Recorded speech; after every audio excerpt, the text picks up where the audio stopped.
One of the things that we've invested in this year, now that we're able to, is we bring every single new hire to our headquarters in Chicago, wherever they sit in the world, for onboarding. So we bring everybody here for a week.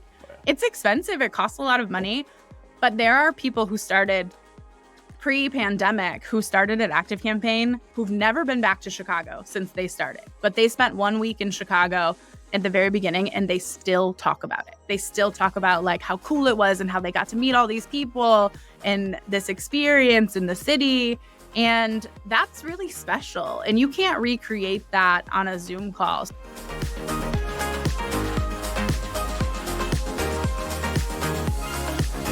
Hey, Kallie, great to have you on the show. Hi, Ricky and Sean. Great to be here. Awesome. Hey, Kallie, can you take us through your journey? How did you get into tech?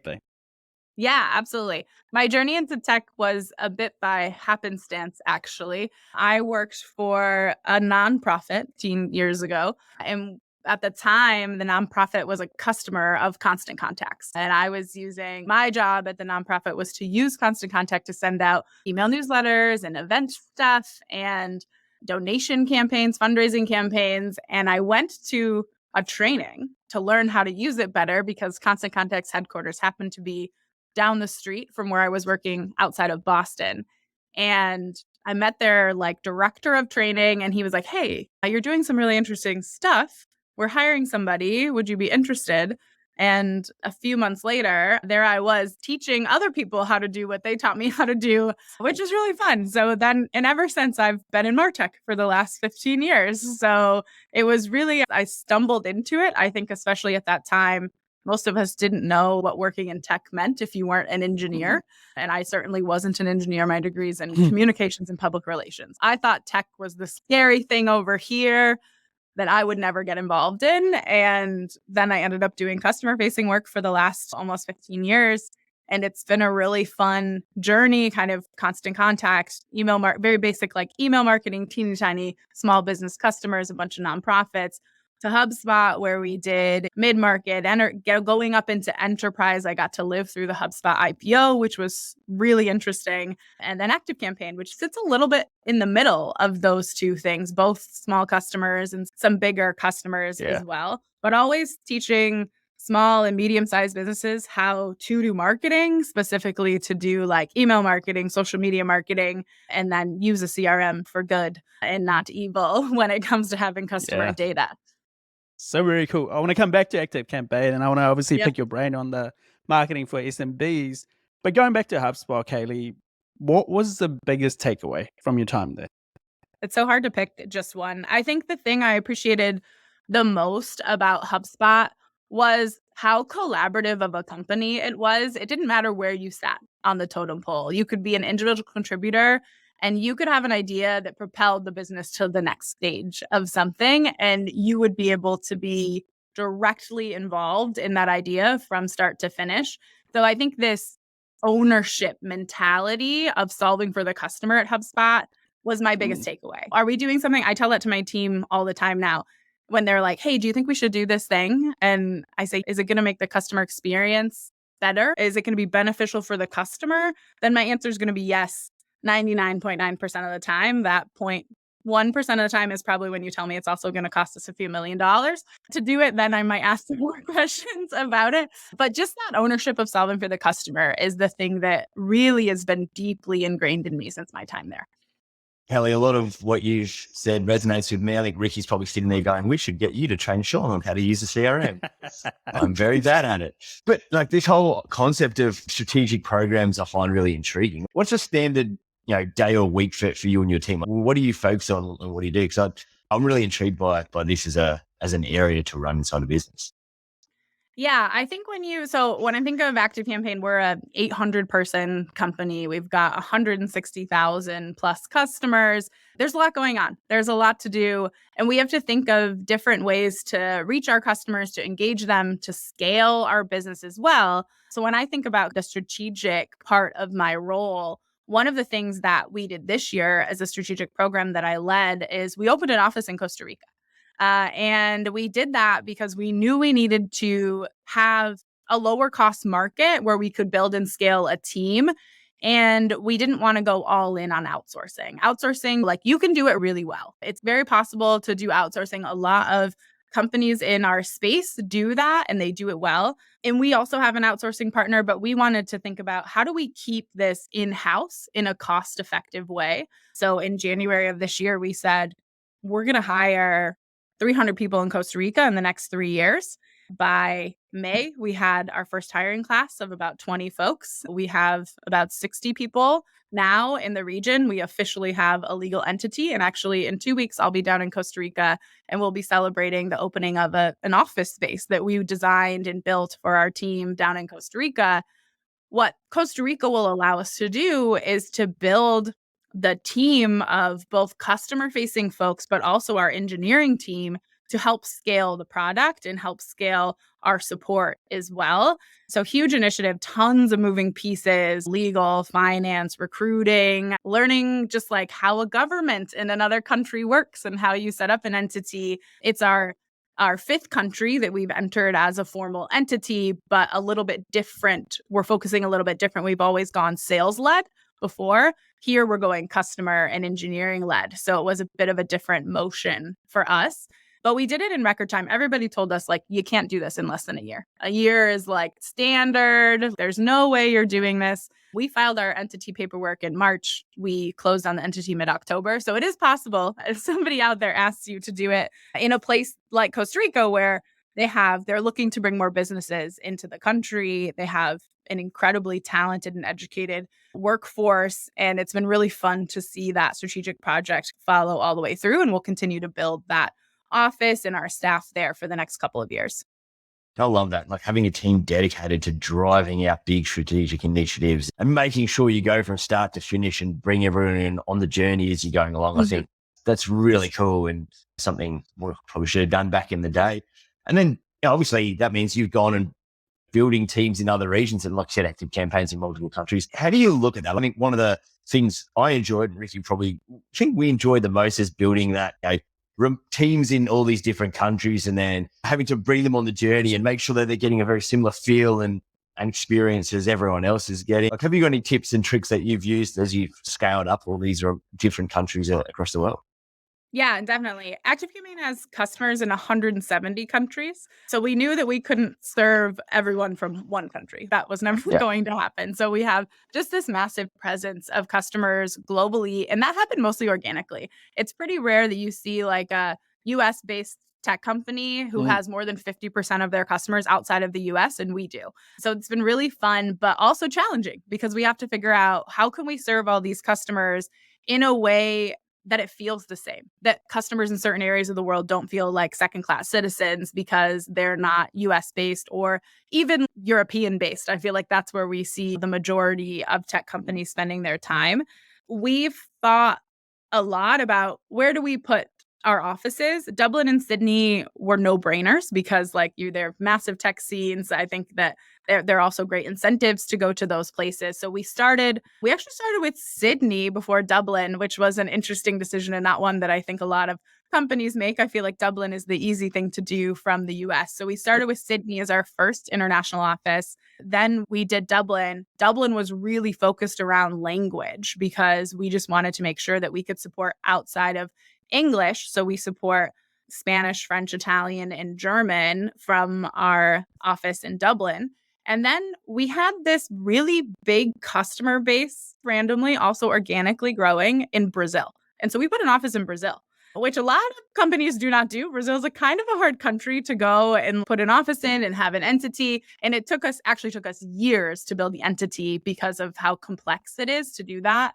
But we hired folks as contractors for a few years while we went through that process. And we have a small presence in Colombia as well, and now Costa Rica. Every office has been different. The culture of each of those places is different. And we want to make sure that we take ActiveCampaign's values and then we also take the country and the culture and the team into account.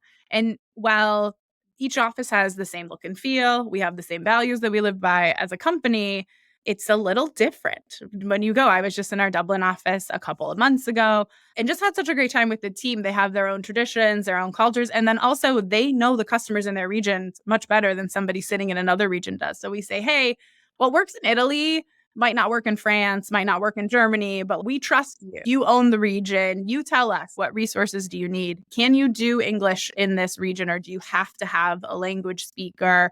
If you were going to do a language speaker, we need to do it for the entire experience, from the marketing and sales experience all the way to, I'm a happy customer, but I have a question I need help with, and I can talk to somebody in language. So really building out that customer journey and then understanding, how do we support this differently depending on the region?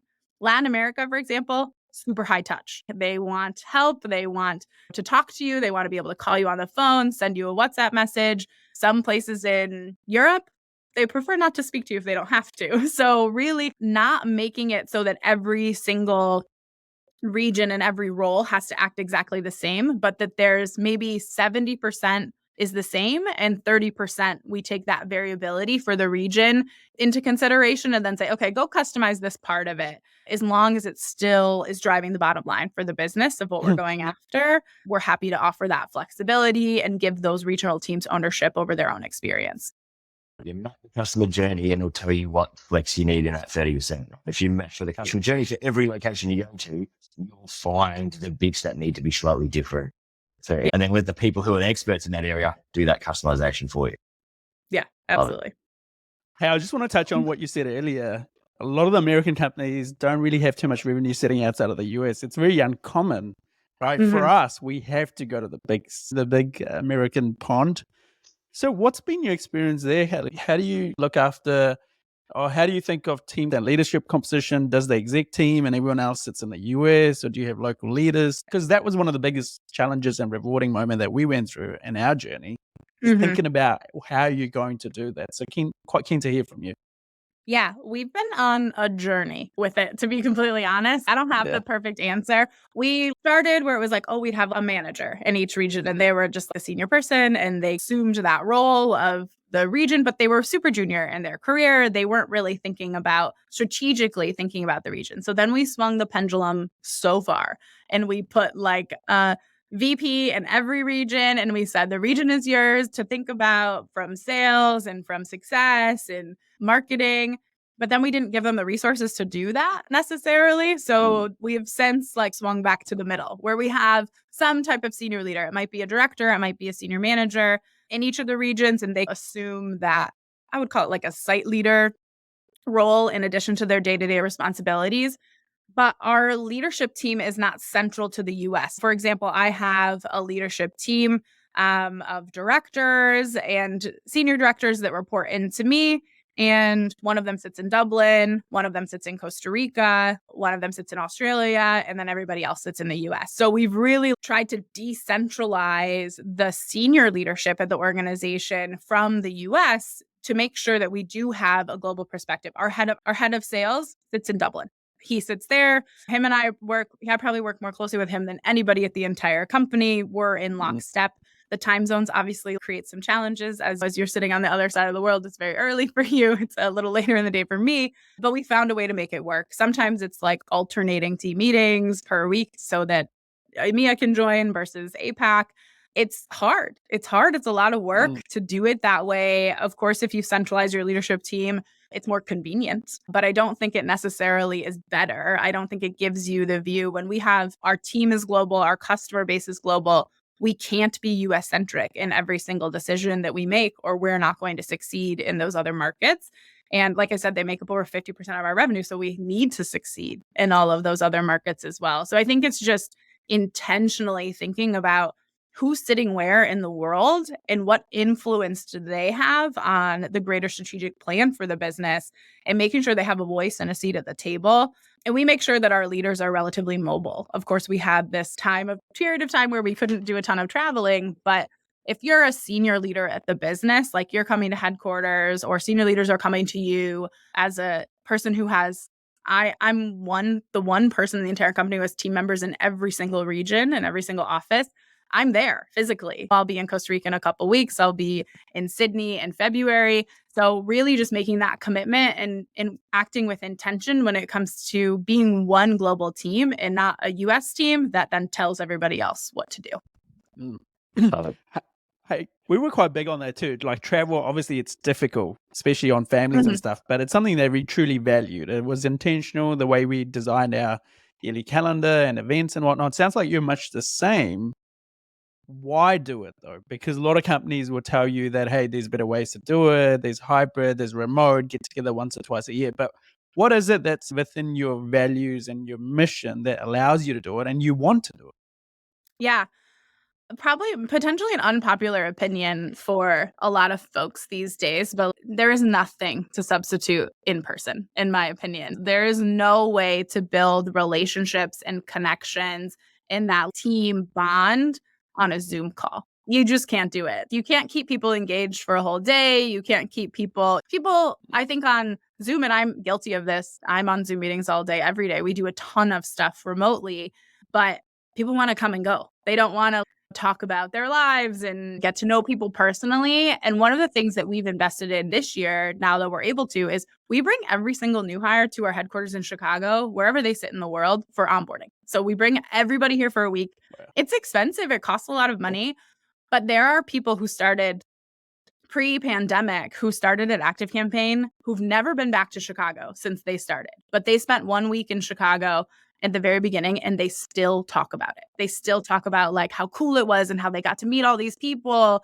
and this experience in the city.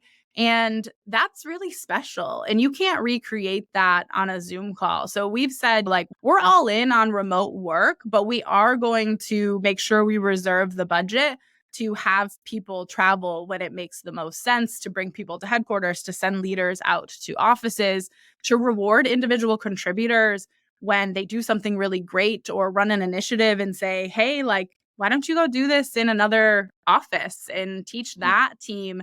We have an award at ActiveCampaign called the AC Way Awards. It basically says this is somebody who really displays our values as an organization and they've contributed something outsized to the business. 5 people win it every quarter. We give all of those people some cash and we say, hey, you can do something with your team. You can travel to another office. You decide. Here's some money. You decide. It has to be used for ActiveCampaign purposes, but you decide how. So some people have used it to bring their team in. Some people have used it to send their team gifts. Some people have traveled individually to another office, but it's really cool to see what people are doing with that money that we give them as a reward. And I think that being between offices, it just is so meaningful and people are so excited. We were in Brazil back in Q2 and just how happy everyone was that we were there. They were just like, oh my gosh, thank you for coming. We're not like in a big city in Brazil, so it's not easy to get to, but it's so meaningful for the team to have that FaceTime with leadership that we know that it's important and it's worth doing. So very cool. We love doing it. Do you want to lean on your day-to-day and weekly activity a little bit? Because not often do you get too many global leaders who travel and do the things you're doing, Kallie. So when you're in, let's say you're in Brazil or Costa Rica, are you intentional about your calendar? Do you drop off all those Zoom meetings? Are you spending the time with the team on ground or are you doing a bit of both? Like, how do you structure that? Because I've seen a lot of execs who then actually are still maintaining their usual cadence, but they're in the spot. They're just in a conference room in another country, Yeah, right? that's right. I'm a big proponent of ditching my calendar for the week and making it all about whatever region I'm in. Of course, there are going to be certain things that you have to attend remotely, but I would say 80% of my calendar changes if I'm traveling that week. And we meet the team. I do a one-on-one with every single leader that's in the region while I'm there. I will do team meetings. So depending on the region, some of the regions are small enough that I could just meet with everybody individually, but if most of them are not, then what I'll do is I'll say, cool, we're going to do team meetings. So I'll spend an hour with every single team and it'll be super casual. It'll just be a Q&A and be like, hey, what's on your mind? What are you curious about? The business, the team, me, somebody else, I don't care. Just ask me whatever you want to ask me in this really casual environment. And some of the best ideas we've had for the org have come from those conversations because people let their guards down. They share ideas.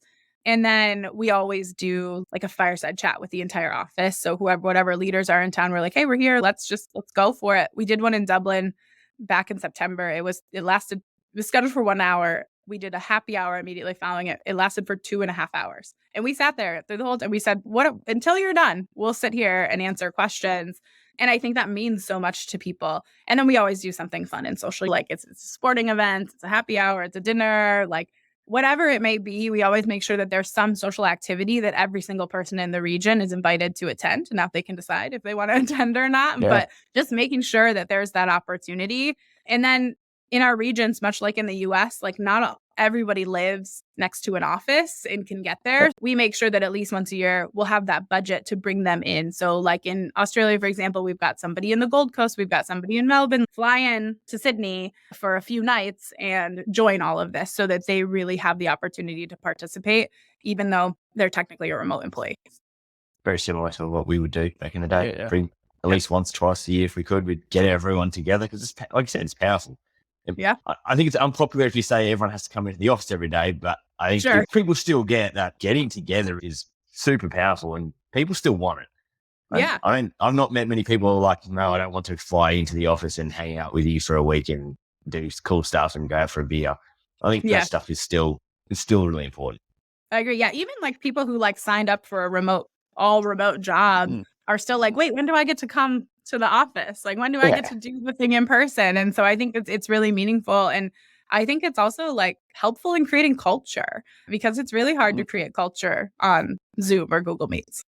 Yeah, 100%. You mentioned about fireside chats and you're really transparent by sounds of things as a business, as a senior leader. Have you been perhaps too transparent at times? And what lessons have you learned if that's ever been done? I don't believe in being too transparent. I think that with the right disclosure of, hey, this is not a fully formed thought, but maybe we would do this or maybe we would do that. And I think that's actually something I also took with me from HubSpot. The most transparent company I've ever worked at. ActiveCampaign is not a public company, it's a private company. So we can be more liberal with what we share versus don't share. I've always taken that with me. To me, I approach everything with, I'll be as transparent as I possibly can be, with the caveat that like, I might say we have intentions to do this thing that doesn't eventually come to fruition because of budget, because of shifting priorities or whatever it may be. My team knows me pretty well to say, hey, look, what do you think of this? And I'll give them my opinion or I'll give them the information that I have that I'm able to. There have certainly been times where I've said things and people are like, you said this. And I said, I didn't promise. I just said that. I didn't make any promises. And I think just resetting expectations for people is really important, right? Hey, yeah, you're right. I did say that. These 3 things have changed in the business since I said that, which led us to go to this decision. I think that most people with the right context are really grateful for the information versus not sharing enough. And then people are surprised by things. We did a massive reorg and on our customer facing teams in Q2 of this year. And for 3 months leading up to it, weekly, every other week, I talked about it. I talked about these are the things we're striving towards. This is what we're going to do. So when we actually went and hit the execute button and changed everything, people were like, oh yeah, obviously we knew this was coming. You've been talking about it for months. And it just helps so much with change management when you're able to do that, that I'm a big proponent of. Just be transparent. Tell people what you're able to, of course, depending on the business and public or not public or going through a round of funding or not, you have to keep some things close to the chest. But I try to share as much as I can because I find that makes people feel like they have more ownership and they're more motivated to go contribute to those things. Oh, that's good advice. Be transparent, but all the time. There are going to be times when you're transparent about stuff and then it changes because business is a moving machine, right? It doesn't just stagnant go on a line. Then explain why. People are generally okay if you can have the discussion and be like, yeah, I'm sorry, this decision has changed. This is why it's changed. No one likes when people get let go or other stuff. But if you have to do a big round of cuts and it happens, every business has gone through it, explain it, discuss it. People are smarter than we give them credit for. They can understand and consume this stuff. It's going on all over the world. I think that's something we've learned. We were always really probably too transparent in what we did. We do the same things like you guys, long fireside chats, open forum discussions with the executives. You could ask them whatever you wanted and criticize and that stuff. They did. They led to some of the best things we ever did. The key is you got to be able to explain. And that's where I've seen it go wrong is where people then don't get called out for something that's changed and has a legitimate reason. But there's no conversation about it's just like that's not what's happening now. Yeah. And I am a firm believer that if I as a leader cannot explain the why, I shouldn't be doing something. There's no reason for me to execute on something if I can't tell you why we're executing on that specific thing. I welcome that being challenged by my team. I tell them all the time, hey, if you're wondering what's going on and something doesn't make sense, just ask me, hold me accountable to explaining the why on something. Sometimes we're all just moving so fast that you try to skim past it. But I don't operate in a because I said so mode, right? That's not a why. Yeah. That's not a reason that people care about, that's going to motivate people. So I think it's really around also telling your team, hold me accountable, ask me questions, challenge me on this stuff, so that if I am moving too fast, I take a beat and I think, wait a minute, why am I doing this? Like, why did I ask for this to happen? If I can't explain it, full stop. We shouldn't be doing it. And I'll take a hint and then I'll ask you another why question. You said that you were super successful as a sales-led motion business, Kallie, and then you've gone into Costa Rica as a customer growth lead, if I picked up correctly. Why such a switch? Because that's a mega switch, right? If you've had prior success, everything's catered and everything's set up for that, why change, and why change now? Yeah. And it's not, we didn't take sales out of any of those other regions. We just had always started with sales. And I think it's easy to start with sales, right? Because of course you need to go drum up business before you put customer team there. So the reason we went to Costa Rica with the customer teams first is because one, that's the talent. There's a ton of great customer facing talent in Costa Rica. We already had a sales presence in Latin America, both in Brazil and Colombia. So we had both Spanish and Portuguese covered. But we are really looking at where is a place where we can serve globally, because there's high English proficiency, but also we can serve Spanish and a number of other languages outside of Costa Rica. And then we said, if we have a need to scale our sales team long term and we're unable to do it in Colombia or Brazil, maybe then we would put some folks in Costa Rica, but we already had that. So it was a little bit of just a different motion. The real difference is we're also putting engineering there, and we've never put engineering anywhere else. It's always been US centric. We have a couple of people in Dublin just for the last year, but everything else was US centric, which imagine you're in APAC and something happens, there's an outage, you need help, but the customer facing folks can't fix it because it's an engineering issue. You've got to wait a day before you're going to hear any update. And we know that's just not the experience we want to have. We're putting engineers in Costa Rica. We're talking about putting more engineers elsewhere in the world as well. So really focused on the holistic customer experience when we think about Costa Rica, and not just how do we sell more software subscriptions in this region, but hey, we already sold a ton of software subscriptions here. Now let's make sure they have the support that they really need. That makes sense. Hey, ActiveCampaign obviously a super powerful engine for marketing to SMBs and stuff. You mentioned about that. A lot of people listening to this show, we also have a bit of a trade following, given what we've done in the past, Kallie. And then marketing is always one thing that a lot of people don't give much attention to, including the early stage founders. What are your tips there? Why should you actually care? Where should you start? How can you and the team at ActiveCampaign help? Yeah. One of the things I'm really passionate about with ActiveCampaign is our mission. And our mission is that we help small teams power big businesses.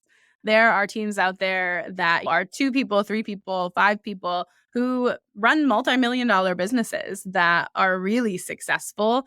And the way that they do that is through tools that help them. And I think that my biggest piece of advice, especially if you're somebody who is an expert in your craft or in your trade, marketing could potentially not be your thing, right? You could be like, oh, I don't really care about marketing. I just want to go do this very specific thing that I am excellent at.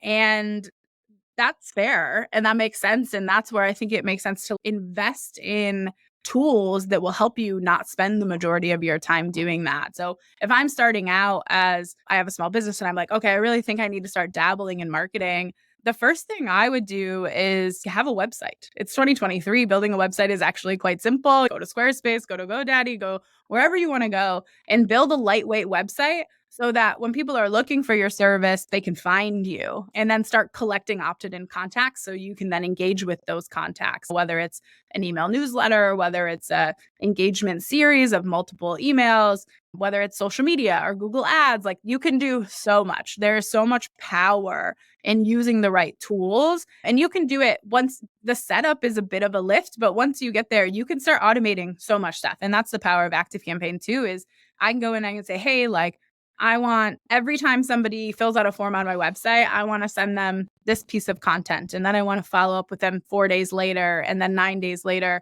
You don't have to go send the email 4 days later. You can just set it up and it'll just happen for you. So I think it's really like doing the fundamental things, having a website, going and claiming your social media handles, stuff like that. But then also collecting information about your customers so that you can start to automate that engagement with them, because you want to stay top of mind. You don't want to be, a one-time somebody as a one-time customer. You want to have somebody as a recurring customer, whether you're selling software, whether you're selling baked goods, or whether you're an electrician. You want those customers to keep coming back for more. So you have to find a way to be top of mind and engage them all the time. Sean's sitting there going, wow, you can actually schedule send an email. Can that be done? There's things that exist. We'll talk after this. This whole schedule email thing. Talk about the CRM. What is this? What are we talking about? So Sean's getting big into LinkedIn now. So he's putting up his profile. He's talking loud now. More I'm looking back going, so you used to say you worked really long hours, but really you just scheduled emails to go in different times. Hey, chats are live, man. Chats are always live. He's trying me out. Hey, one of the other topics that I'm really interested in at the moment is planning, budget planning. 2024 is around the corner. So much has changed in the last 12, 18 months, perhaps even 2 years. Kallie, how are you and the team at ActiveCampaign thinking about 2024? And what are the golden rules? Where are you being flexible? What are you doing differently than you've ever done in the past? Yeah, the landscape has changed a lot in the last couple of years, especially for SaaS. I think we have gone through these ebbs and flows over the last decade or so in SaaS, but nothing has quite felt like the last 18 months, 24 months.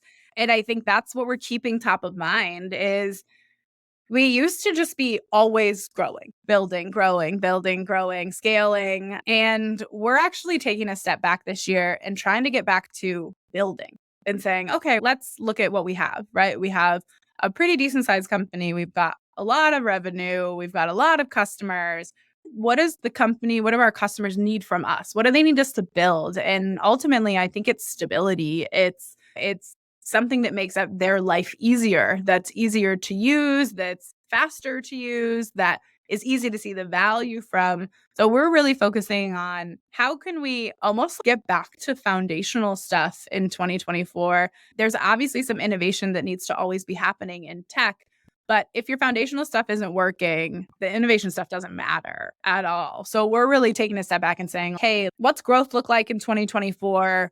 From a conservative standpoint all the way to an aggressive standpoint, and what resources are we going to need to deploy depending on the outcome that we're looking to get, and where can we get more efficient in that process? And efficiency not always meaning people, but like tools as well.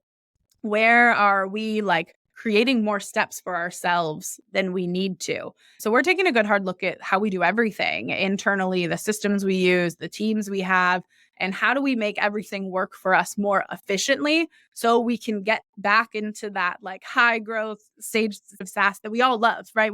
That's when it's super fun. Yeah. And the market's made that really hard the last couple of years. So we're just taking a step back and saying, hey, let's be really realistic about what we think we can do and what the different paths are to get there, and then invest really intentionally in those things and go all in. Instead of doing 20 things in 2024, let's do 5, but let's do them exceptionally well so that we can measure the impact and the ROI on those 5 things, knowing we have these other levers we can pull if we need to. But instead of executing pretty good on 20 things, let's just absolutely nail 5 things and see what results we can get from that. That makes sense. Reduce the laundry list. And on the flip side, what are you most excited about for 2024, personally and professionally?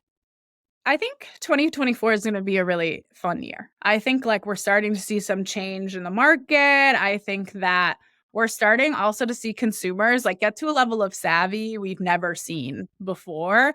And AI is starting to play this huge role. And I'm just morbidly curious about what happens with AI, right? There's a part of me that's like a little bit too iRobot scared about like what's AI going to look like at the end of 2024. And then there's another part of me that is just so incredibly excited for how meaningful this can be, especially for small businesses, if we have all of these tools that can automate this stuff that we've never been able to automate in the past. Like we can automate sending emails, but now can we automate writing the copy for those emails that's going to perform the best, or testing things for social media posts that's going to perform the best?